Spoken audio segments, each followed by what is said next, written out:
और अब देखते हैं इस समय की 5 मिनट में 25 खबरें।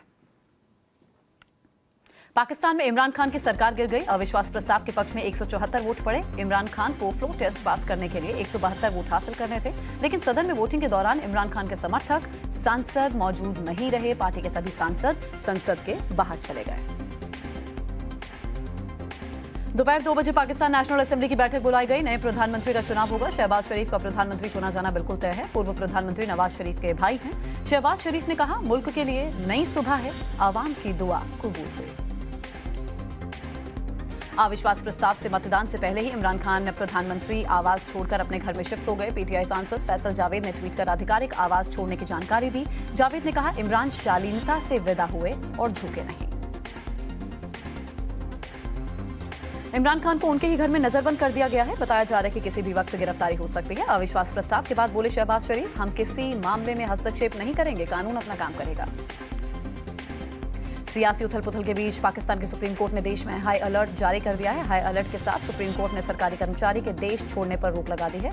हवाई अड्डों और अस्पतालों की सुरक्षा बढ़ा दी गई है। अविश्वास प्रस्ताव पास होते ही जश्न में डूबा विपक्ष सदन में ही जश्न मनाने लगा। एक दूसरे से हाथ मिलाकर जीत की बधाई दी गई। सदन के बाहर समर्थकों ने जमकर आतिशबाजी की। इमरान खान के खिलाफ जमकर नारेबाजी हुई। देर रात तक पाकिस्तानी संसद में हाई वोल्टेज पॉलिटिकल ड्रामा हुआ। वोटिंग से पहले ही नेशनल असेंबली के अध्यक्ष असद कैसर और उपाध्यक्ष कासिम सूरी ने इस्तीफा दे दिया। स्पीकर और डेप्यूटी स्पीकर के इस्तीफे के बाद पीएमएलएन के अयाज सादिक ने कार्रवाई की अध्यक्षता की। सदन की कार्यवाही रात 10:30 बजे से शुरू हुई थी। अविश्वास प्रस्ताव पर वोटिंग से पहले सदन की कार्यवाही 3 बार स्थगित हुई। चौथी बार कार्यवाही शुरू होते ही असद कैसर और उपाध्यक्ष कासिम सूरी ने इस्तीफा दे दिया। अविश्वास प्रस्ताव पर हो रही देरी पर सुप्रीम कोर्ट ने भी संज्ञान लिया था।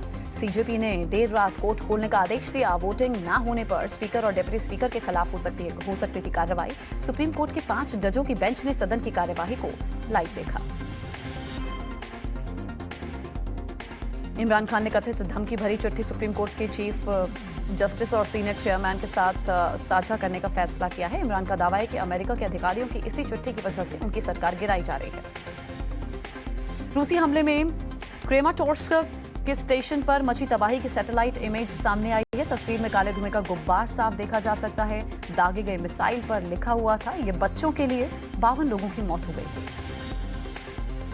महायुद्ध के बीच ब्रिटेन के प्रधानमंत्री पहुंचे यूक्रेन की राजधानी कीव। ज़ेलेंस्की से मुलाकात की है। तस्वीर फेसबुक पर साझा करते हुए लिखा कि ब्रिटिश प्रधानमंत्री से सीधी मुलाकात हुई। ब्रिटिश प्रधानमंत्री दौरे को रूस के खिलाफ यूरोपीय देशों की एकजुटता दिखाने की कोशिश माना जा रहा है। खार्किव से तबाही की नई तस्वीर सामने आई है। शनिवार को रूस ने बड़ा हमला बोला। पुतिन के लड़ाकू विमानों ने एक के बाद एक कई मिसाइल दागी। रिहायशी इलाकों को निशाना बनाया गया। मिसाइल हमले, सैकड़ों इमारतें तबाह हो गई। इस हमले में मलबा हटाने की कोशिश हो रही है।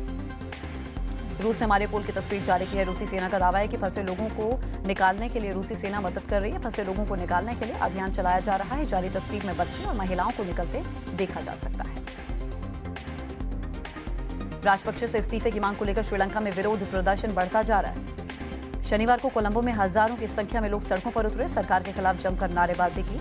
वहीं देश भर में रामनवमी का पर्व मनाया जा रहा है। गुजरात के गठला में उमिया माता मंदिर में 14वें स्थापना दिवस समारोह को संबोधित प्रधानमंत्री करेंगे। रामनवमी पर्व पर विश्व हिंदू परिषद बंदाल में 1000 रैलियों का आयोजन करेगा।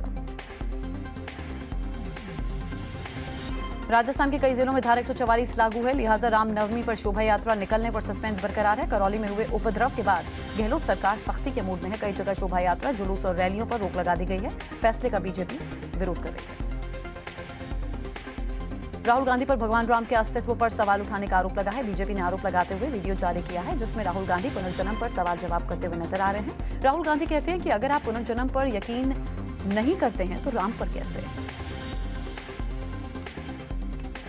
गोरखनाथ मठ में हमला करने वाले मुर्तुजा अब्बासी को लेकर अब केंद्रीय मंत्री गिरिराज सिंह ने विपक्ष की चुप्पी पर सवाल उठाए हैं। गिरिराज सिंह ने कहा, बढ़ती मुस्लिम आबादी के कारण नहीं बल्कि चरमपंथी मानसिकता के चलते देश खतरे का सामना कर रहा है।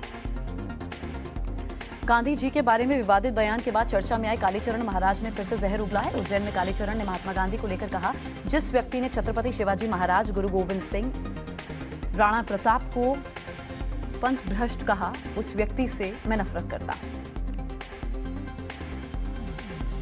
उत्तराखंड में बीजेपी को समर्थन करना मुस्लिम कार्यकर्ताओं को महंगा पड़ गया। रंजिश के चलते मोहल्ले के मुस्लिम लोगों ने कार्यकर्ता और उसके परिजनों की पिटाई कर दी। दोनों पक्षों ने एक दूसरे की शिकायत की। पुलिस जांच कर रही है। पुलिस वाले पर सरेआम डंडे बरसाने का ये वीडियो मध्य प्रदेश के इंदौर का है, जहां एक सिरफिरे ने पुलिसकर्मी की डंडों से पिटाई कर दी। वीडियो सोशल मीडिया पर वायरल हो रहा है। पुलिस ने आरोपी को गिरफ्तार कर लिया है। यूपी की एम्बुलेंस देवदूत से यमराज का दूत बन गई। सरकारी एम्बुलेंस सड़क दुर्घटना में घायल युवक को अस्पताल ले जा रही थी, लेकिन तभी रास्ते में खराब हो गई। युवक की मौत हो गई। तस्वीर यूपी के जालौन की है। बिहार के रोहतास जिले में चोर 60 फीट लंबा पुल भी चुरा ले गए। पुल की चोरी करने के लिए चोर जेसीबी और ट्रक लेकर आए थे। चोरी होने के कई दिनों बाद तक स्थानीय प्रशासन को नहीं भनक लगी।